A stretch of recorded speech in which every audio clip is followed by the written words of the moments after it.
السلام عليكم ورحمة الله وبركاته.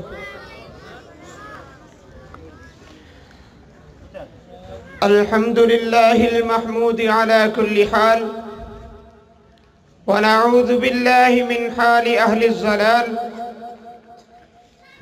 وأشهد أن لا إله إلا الله وحده لا شريك له الكبير المتعال،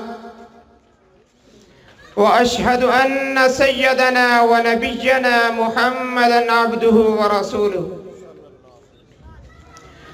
جبله ربه على جميل الفعال وكريم الخصال، صلى الله عليه وعلى آله وصحبه خير صحب وآل، والتابعين ومن تبعهم بإحسان إلى يوم المآل. أما بعد، عباد الله، فإني أوصيكم ونفسي بتقوى الله العلي العظيم القائل في محكم كتابه: لقد جاءكم رسول من أنفسكم عزيز عليه ما عنتم حريص عليكم بالمؤمنين رؤوف رحيم.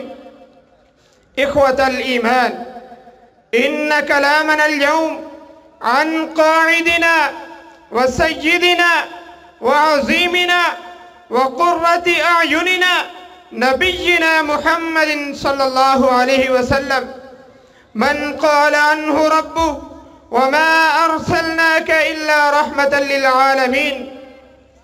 محمد تحن إليه القلوب، محمد تطيب به النفوس، محمد تقر به العيون، محمد دموع العاشقين تسيل لذكره. كيف لا تشتاق إلى من بكى الجمل عند رؤيته وشكا إليه ثقل أحمالي؟ كيف لا تشتاق إلى من حن الجذع اليابس لفراقه؟ يا محبي رسول الله صلى الله عليه وسلم، أوصافه عليه الصلاة والسلام تحملك على محبته وشمائله، تدفعك لزيادة تعظيمه.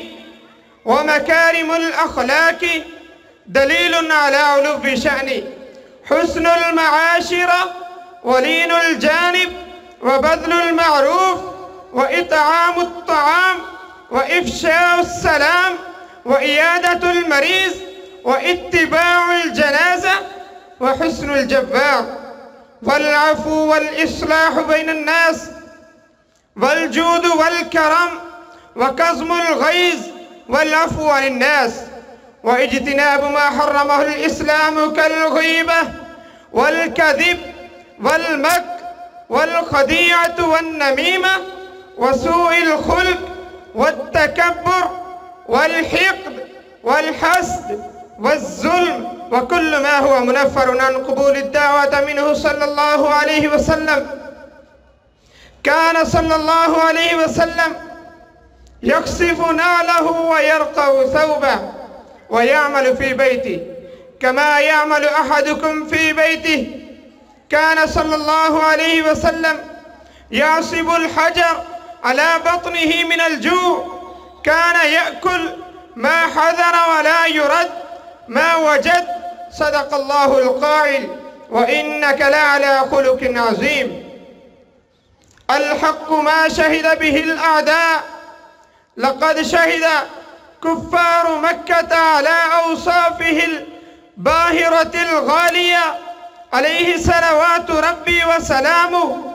أقول: فأحلم الناس محمد، وأشجع الناس محمد، وأعدل الناس محمد، وأعفو الناس محمد، وأجود الناس محمد، وأعقل الناس محمد، وأشد الناس حياء محمد صلى الله عليه وسلم.